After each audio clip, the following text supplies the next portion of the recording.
6 months after the Great Battle, the galaxy had become a very different place. Admiral Jake Morrison stood on the observation deck of Bastion, watching human ships patrol what had once been Zephyrian space. The 3 planet ships now served as mobile command centers, their massive bulk a constant reminder of humanity's power. The Zephyrian Empire no longer existed. After their crushing defeat, the survivors had split into dozens of small factions. Some had surrendered to humanity and accepted protection. Others had fled to the outer rim of the galaxy, hoping to rebuild far from human space. A few had tried to continue fighting and had been quickly destroyed. Captain Danny Torres, now promoted to Fleet Admiral, commanded a patrol force of both traditional ships and planet-sized vessels. His job was to protect the growing number of species that had joined the Terran Protective Alliance. What had started as 12 small civilizations had grown to over 40 different species, all seeking human protection from the chaos that had followed the revelation of humanity's true strength. Engineer Carla Jensen worked aboard Haven, which had been converted from a pure warship into something more like a mobile city. The planet ship now served as home to millions of refugees from worlds that had been destroyed in the galactic upheaval. Haven's massive factories produced food, medicine, and shelter for species that had nowhere else to go. The transformation hadn't been easy. Many alien governments had refused to accept the new reality. The Altarian Republic had tried to form a coalition to destroy humanity before they could grow even stronger. That coalition had lasted exactly 3 days before human forces appeared. In their home system, Jake remembered the conversation he had with the Altarian Prime Minister after their fleet surrendered without firing a shot. The alien leader had looked at the planet ships surrounding his world and asked a simple question. "How many more of these do you have?" Jake had smiled and told him the truth. Enough. The answer had been deliberately vague, but it was also accurate. Humanity had revealed 4 more planet ships in the months following the Zephyrian battle. Each one was even more advanced than the original 3. The aliens who saw them realized that humanity hadn't just been hiding weapons. They had been advancing their technology far beyond anything the galaxy had ever seen. Dr. Kevin Park led the construction of the newest planet ship, called Unity. Unlike the others, Unity wasn't designed primarily for war. It was built to explore and colonize new worlds, carrying entire populations to star systems that had never been settled before. The ship was still massive, over 15,000 kilometers across, but most of its interior space was devoted to homes, schools, and parks. Millions of humans and aliens lived aboard Unity as it traveled to the edge of the galaxy, searching for new worlds where the Alliance could expand. Ambassador Helen Cross had become one of the most powerful political figures in the galaxy. Her speech to the Galactic Council had changed everything, and now she spent her time negotiating with species that wanted to join the Alliance. The process was always the same. First, the aliens would approach with fear and desperation. Their old protectors had abandoned them, or their enemies were too strong to fight alone. They would beg for human protection, offering anything they could in exchange for safety. Helen would listen politely, then explain humanity's terms. The Alliance wasn't about conquest or control. Species that joined kept their independence, their culture, and their government. But they had to agree to certain rules. No more slavery. No more attacking weaker civilizations. No more treating other species as inferior. Most species agreed immediately. A few tried to negotiate. None had ever refused once they saw what happened. To those who opposed humanity, the Nexus Confederacy had been the last major power to test human resolve. They had assembled a fleet of 8,000 ships and demanded that humanity withdraw from several star systems. Admiral Morrison had responded by sending a single planet ship, Fortress, commanded by Captain Amy Stevens. The battle had lasted less than an hour. The Confederacy's fleet was completely destroyed, and their government surrendered the same day. They were now the newest members of the Alliance, though they were still adjusting to the idea that they were no longer one of the galaxy's dominant powers. Colonel Rick Hayes, now a general, commanded the human fighter forces that protected Alliance territory. His pilots flew ships that were decades ahead of anything aliens could build, but they rarely saw combat. Most potential enemies took one look at the planet ships patrolling Alliance space and decided to find somewhere else to cause trouble. The real work now was building something new. The galaxy had been ruled by fear and violence for thousands of years. Stronger species conquered weaker ones, enslaved their populations, and destroyed their cultures.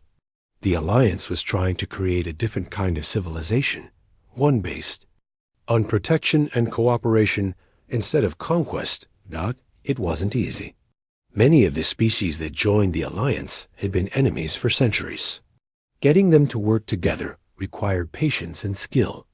But humanity had both, and they had the firepower to enforce peace when diplomacy failed. Engineer Nathan Price oversaw the construction of massive space stations that served as trading posts and meeting places for Alliance species.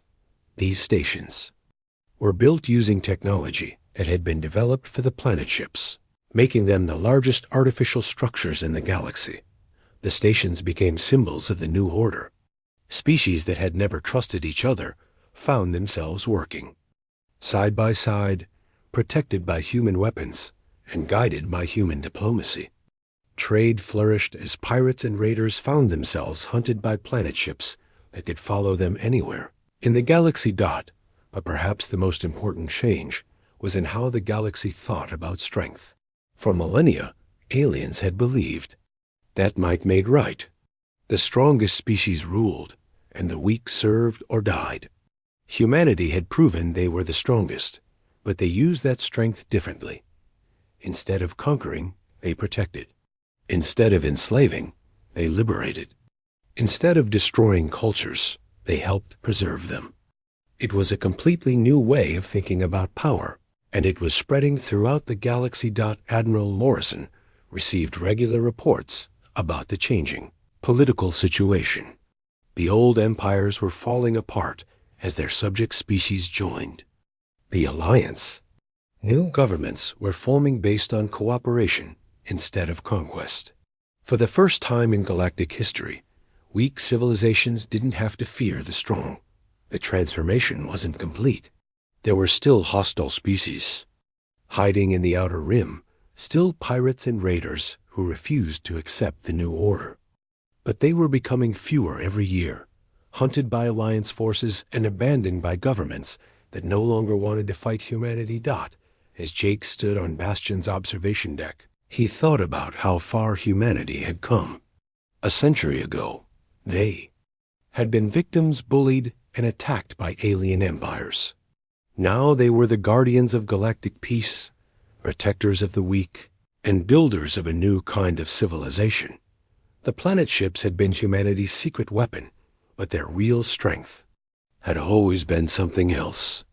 They had the patience to plan for the future, the wisdom to use power responsibly, and the determination to never again let the strong prey on the weak.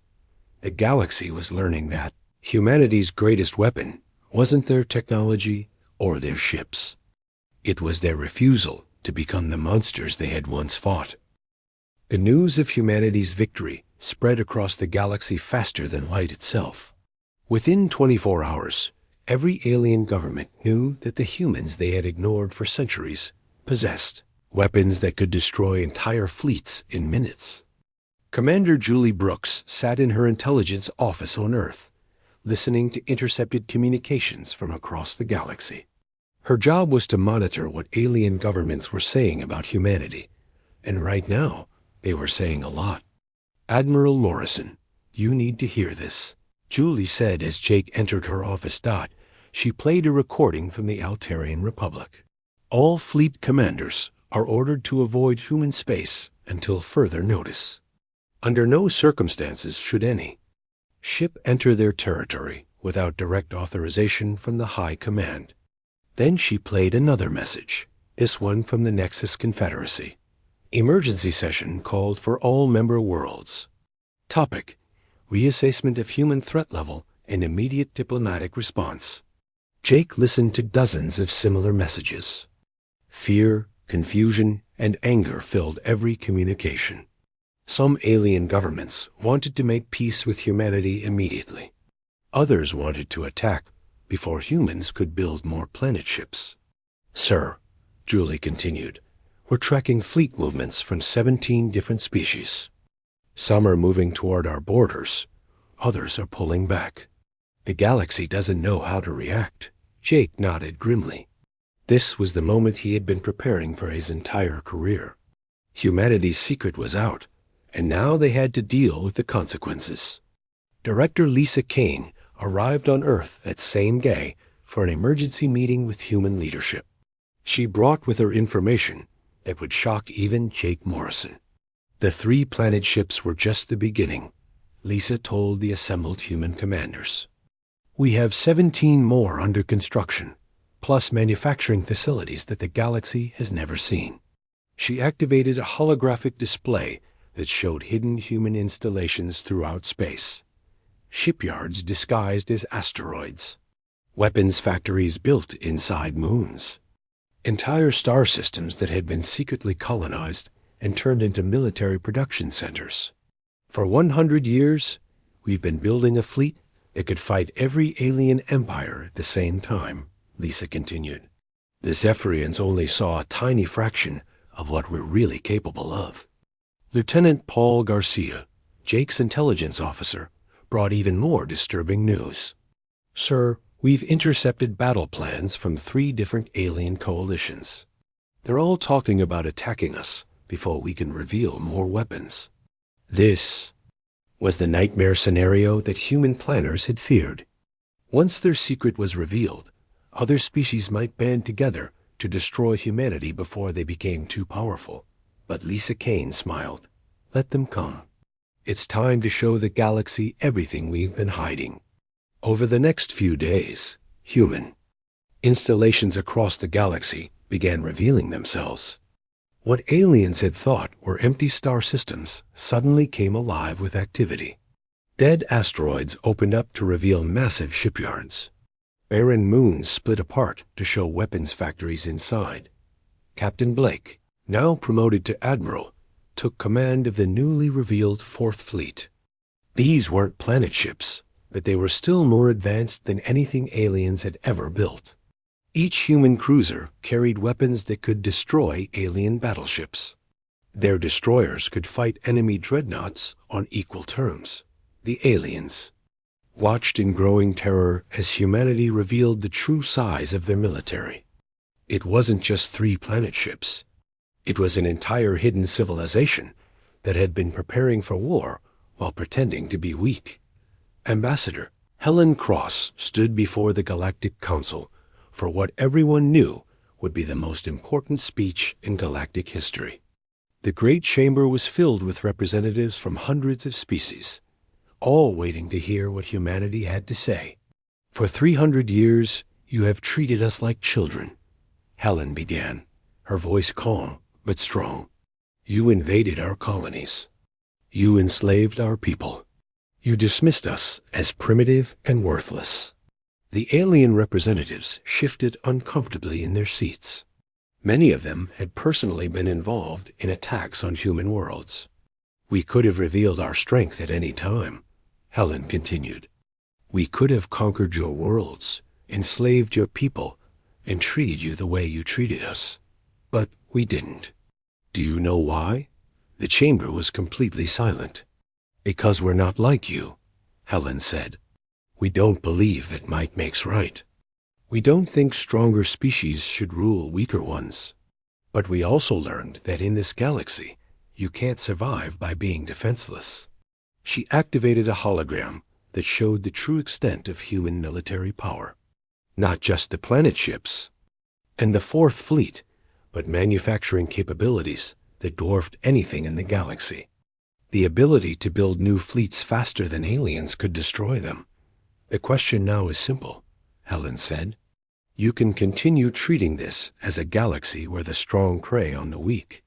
If you do, you'll discover that humanity is stronger than all of you combined. Or you can join us in building something better. The reaction was immediate and varied. Some species immediately requested alliance with humanity. Others stormed out of the chamber, promising war.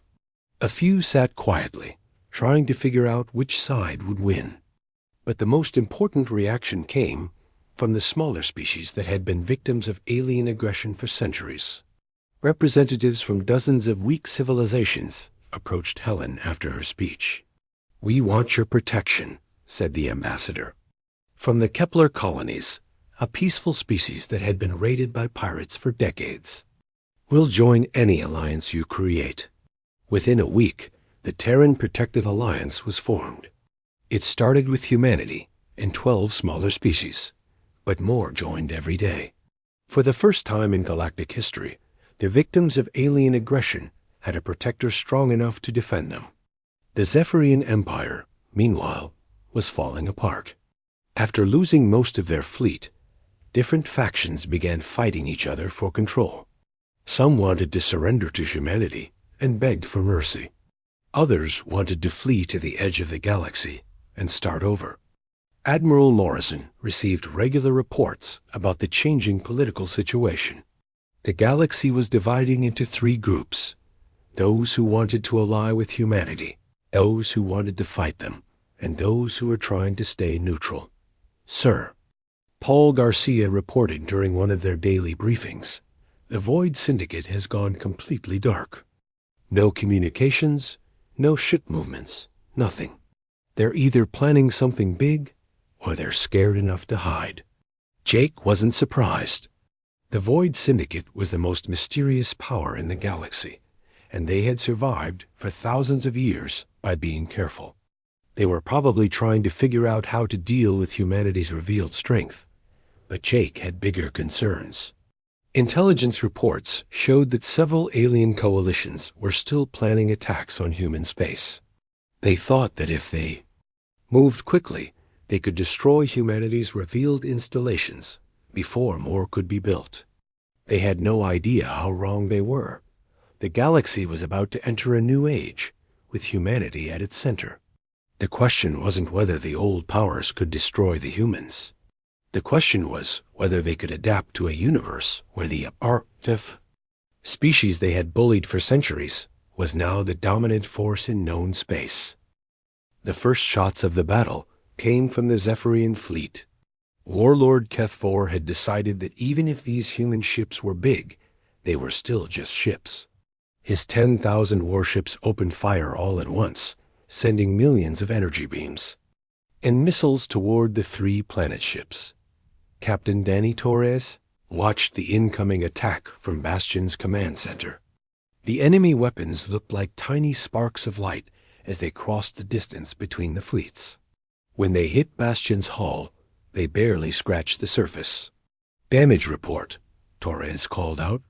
"No significant damage, sir," his weapons officer replied. "Their weapons can't get through our armor." The Zephyrian weapons were designed to destroy normal starships. But Bastion wasn't a normal ship. Its armor was hundreds of meters thick, made from materials that humans had been perfecting for a century. The alien weapons might as well have been throwing rocks at a mountain. "Return fire," Torres ordered. "Main guns only. Let's show them what real weapons look like." Across Bastion's surface, enormous gun turrets began to rotate toward the enemy fleet. Each gun was the size of a city, built to fire projectiles that could crack moons. There were thousands of these weapons covering the planet ship's hull. When Bastion fired its first salvo, space itself seemed to light up. Beams of energy larger than most spaceships shot across the darkness toward the Zephyrian fleet. Each shot carried more destructive power than 100 normal warships could produce. The first beam hit a group of 50 Zephyrian cruisers. All 50 ships simply disappeared, vaporized in an instant. The second beam destroyed an entire battle squadron. The third took out a command ship and everything around it. Warlord Kethver stared at his tactical display in horror. In seconds, he had lost over 300 ships to a single volley from one human vessel. And there were 3 of these monsters. All ships spread out. He screamed into his communication system, "Don't group together." But it was too late. Haven and Fortress were firing now too.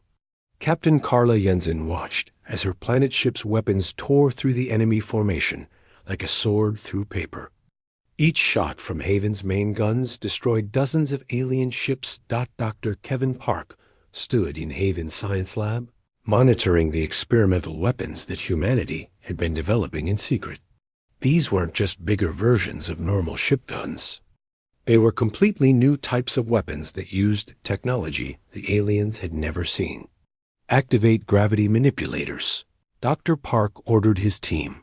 Throughout space around the Zephyrian fleet, gravity itself began to change.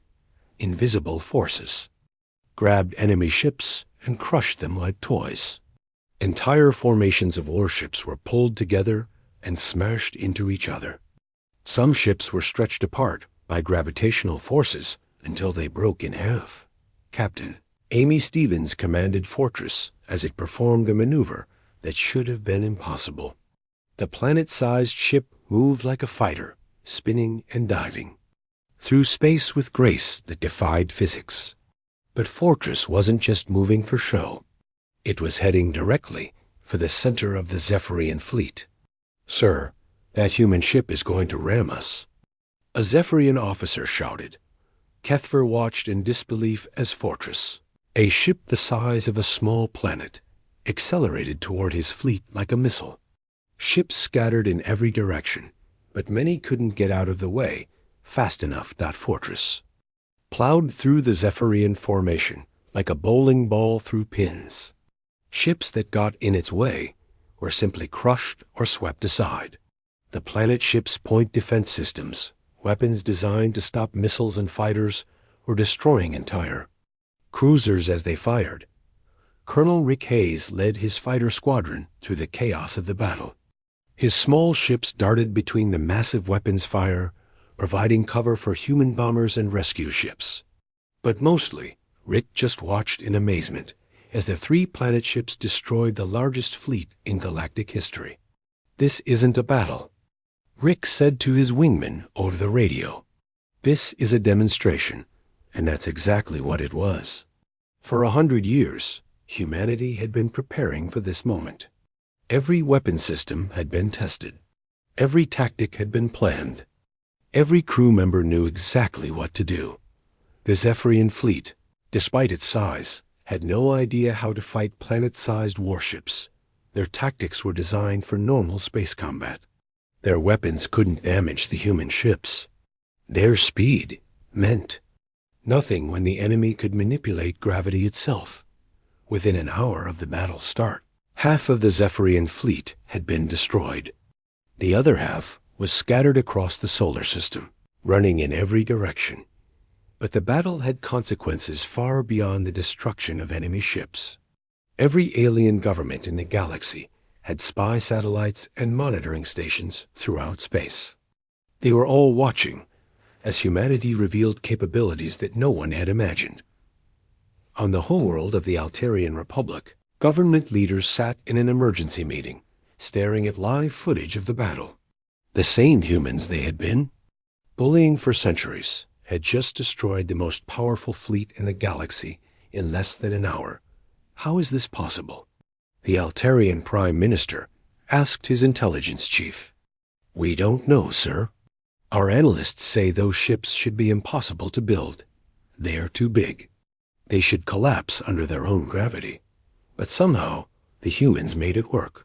Similar conversations were happening across the galaxy. The Mexis Confederacy called an emergency session of their war council. The mysterious Void Syndicate began moving their own fleets to defensive positions. Everyone realized the same thing at the same time. Humanity had been lying to them for over a century. Back in human space, The battle was winding down. Most of the Zephyrian ships that could still fly were running away as fast as they could. Warlord Kethvor's flagship limped toward the edge of the system, its engines damaged and half its crew dead. Admiral Jake Morrison opened a communication channel to the retreating Zephyrians. His message was broadcast across the galaxy, picked up by every monitoring station and spy network in known space. "This is Admiral Morrison of the Human Defense Fleet," he said calmly. "To all Zephyrian forces, you came here to conquer us. Instead, you've learned that humanity is not the weak species you thought we were. Leave our space immediately and never return. This is your only warning." The message was heard by every government in the galaxy. Within hours, emergency meetings were being called on hundreds of worlds. The balance of power that had controlled galactic politics for thousands of years had just been destroyed in a single battle. The 3 planet ships slowly moved back to their positions in the outer human system. To casual observers, they looked like planets again. But now everyone knew the truth. Humanity had planet-sized warships, and they were very good at keeping secrets. The Zephyrian war fleet arrived in human space exactly on schedule. Warlord Kethver stood on the bridge of his flagship and smiled as he looked at his scanners. 10,000 warships stretched out behind him, the largest military force ever, assembled in galactic history. Each ship was armed with enough weapons to destroy a city. Kethvar had fought dozens of wars across the galaxy. He had conquered entire star systems and enslaved millions of beings. But this would be his easiest victory yet. The humans had maybe a few hundred old ships to defend their worlds. It would be over in hours. "Begin the attack," Kethvar ordered. His fleet moved forward toward Earth and the human colonies, weapons charging and shields powered up. Millions of light years away, Admiral Jake Morrison received the signal he had been waiting for. The enemy fleet was in position. It was time. To wake up the giants, Jake opened a communication channel to the 3 hidden planet ships. "All stations, this is Admiral Morrison. Execute Operation Thunder. Show them what we built in the dark." Captain Danny Torres felt his heart beating fast as he stood in the command center deep inside Bastion. Around him, thousands of human crew. Members sat at control stations that stretched as far as he could see. For 100 years, they had been waiting for this moment. "Begin activation sequence," Torres ordered. Throughout Bastion, massive systems that had been sleeping for decades suddenly roared to life. Fusion reactors, the size of mountains, began producing enormous amounts of power. Computer networks that controlled millions of weapon systems came online. The artificial gravity that had kept the fake planet spinning in a normal orbit, shut down. Engineer Nathan Price was doing the same thing aboard the second planet ship, Haven. All around him, status lights changed from red to green as system after system activated. The ship's massive engines, hidden deep in the planet's core, began to warm up. "Power at 20% and rising," Nathan reported to his captain, Carla Jensen. All primary systems responding normally. Captain Amy Stevens watched her screens aboard Fortress as her crew brought their planet ship to life. The artificial world had been her home since birth, but she had never seen it like this. Every surface was coming alive with lights and activity. As millions of tons of hidden machinery began to operate, back in the human colonies, normal people went about their daily lives, unaware that 3 planets were about to change the course of galactic history. But in the military command centers, officers watched their screens with excitement and fear. The first sign that something was wrong came when Zephyrian sensors detected unusual energy readings from 3 locations in the outer human system. The readings showed massive power sources where their maps said there should be only dead planets. "Sir," a Zephyrian officer reported to Warlord Kethvar, "we're getting strange readings from the outer system. 3 objects are producing enormous amounts of energy. Cuthbert looked at his tactical display. 3 dots that his computers had labeled as dead worlds were now glowing brightly on his sensors. "Probably just human mining operations," he said with a laugh. "Ignore them and continue the attack." But the energy readings kept growing stronger. On Bastion, Torres watched as his planet ship's outer shell began to crack and fall away. For a century, the artificial world had been covered with fake rock and metal to make it look like a natural planet. Now, as the ship prepared for battle, that disguise was no longer needed. Huge pieces of artificial rock broke away from Bastion's surface and drifted into space. Underneath, gleaming metal armor was revealed, covered with weapon systems that stretched across entire continents. Gun turrets the size of cities rotated slowly as they powered up. Shield generators that could protect entire fleets hummed with. Energy. The same thing was happening to Haven and Fortress. 3 dead planets were transforming into the most powerful warships ever built. Colonel Rick Hayes led the first squadron of human fighters launched from Bastion's massive hangar bays. Each hangar was large enough to hold an entire fleet of normal ships. As Rick's fighter cleared the hangar, he could see Bastion's true form for the first time. The planet ship was over 12,000 kilometers across, covered with so many weapons that they looked like cities from space.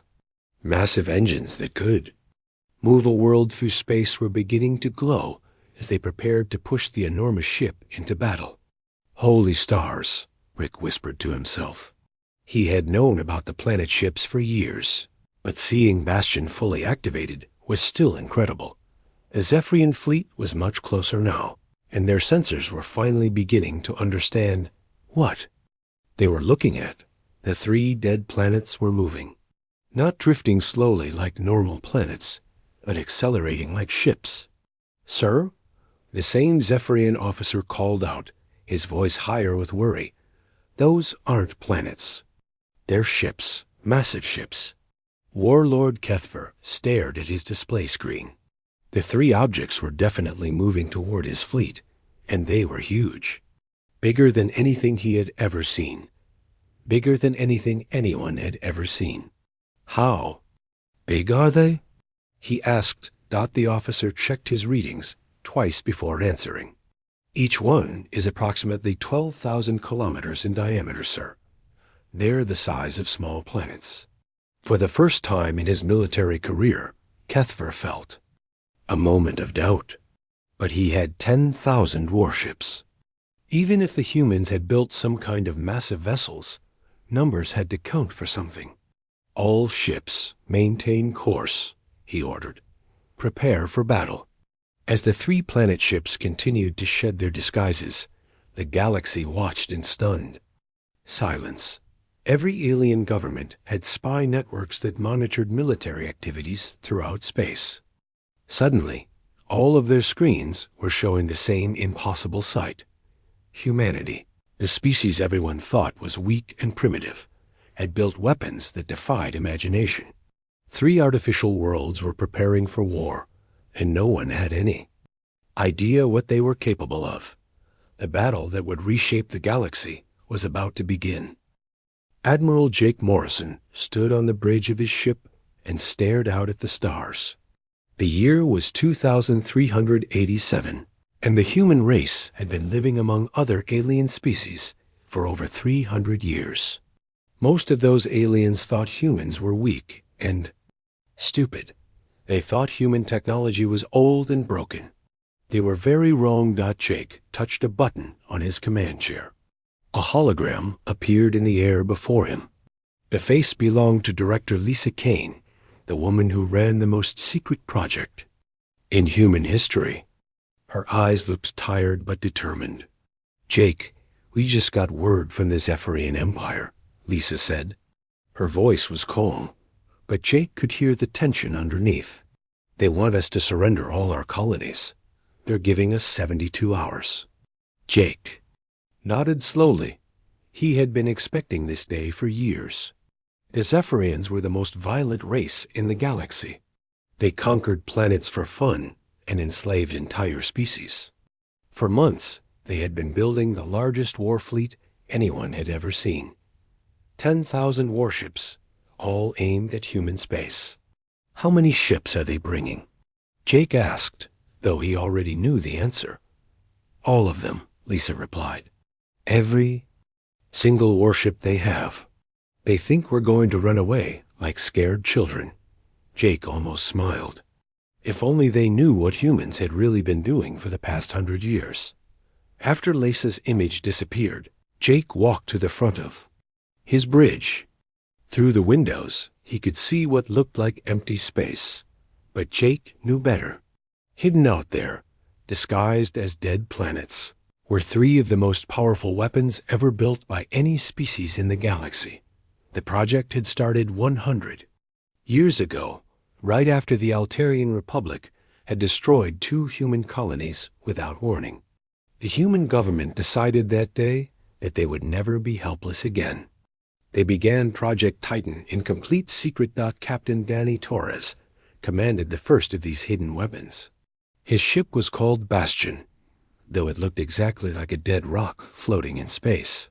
Torres had spent 20 years of his life preparing for the day when Bastion would wake up and show the galaxy what humans could really do. Jake pressed another button on his chair. This time, the face of Chief Engineer Ryan Blake appeared. Ryan looked excited, which was unusual for him.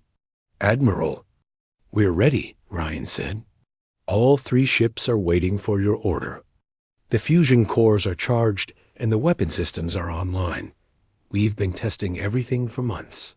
Jake felt a mix of excitement and fear. For a century, thousands of humans had worked on this project in complete secrecy. They had built 3 artificial planets, each one over 12,000 kilometers wide. Inside each fake planet was a warship more powerful than anything the galaxy had ever imagined. The aliens thought humans were primitive because human ships looked old and simple. What they didn't know was that humans had been pretending. Every human ship that traveled through alien space was designed to look weak and outdated. Meanwhile, the real human fleet had been hiding in the dark corners of space, growing stronger every year. Jake thought about Ambassador Helen Cross, who was probably sitting in her office on Earth right now, reading the Zephyrian surrender demand. Helen had spent her whole career smiling politely at alien diplomats who treated her like she was stupid. Soon, those same aliens would learn the truth. The 3 planet ships had been built in the outer edges of human space, far from any trade routes. They had been covered with fake rock and metal to make them look like natural planets. Special technology made them invisible to most scanners. Even if alien ships flew right past them, they would see nothing but empty space or dead worlds. These weren't dead worlds. Inside each artificial planet were cities full of humans who had volunteered to spend their lives preparing for this moment. There were weapons that could destroy entire fleets with a single shot. There were shield generators that could protect whole star systems. There were factories that could build new ships faster than any alien race could imagine. Captain Amy Stevens ran the 3rd planet ship, called Fortress. She had been born inside the artificial world and had never seen natural sunlight. But she knew every corridor, every weapon system, and every secret that Fortress contained. Like Torres and the crew of the 2nd ship Haven, commanded by Captain Carla Jensen, Amy had been waiting her whole life for this day. Jake looked at his watch. In 68 hours, the Zephyrian fleet would arrive in human space. They would see what looked like the same old human defenses around Earth and the colony worlds. They would see ships that looked outdated and crews that seemed scared. The Zephyrians would probably laugh as they prepared to destroy everything humans had built. They would stop laughing very quickly. Jake opened a communication channel to all 3 planet ships. On his screen, he could see Torres, Jensen, and Stevens waiting for his words. "Captains," Jake said, "it's time to show the galaxy who we really are." Across the darkness of space, 3 dead worlds began to wake up. Deep inside each artificial, planet, massive engines that had slept for decades started to hum with power. Computer systems that controlled weapons larger than cities came online. Millions of humans who had spent their lives in secret began the final preparations for the moment that would change galactic history forever. The Zephyrians thought they were about to conquer a weak and primitive species. Instead, they were about to learn why it was dangerous to underestimate humanity.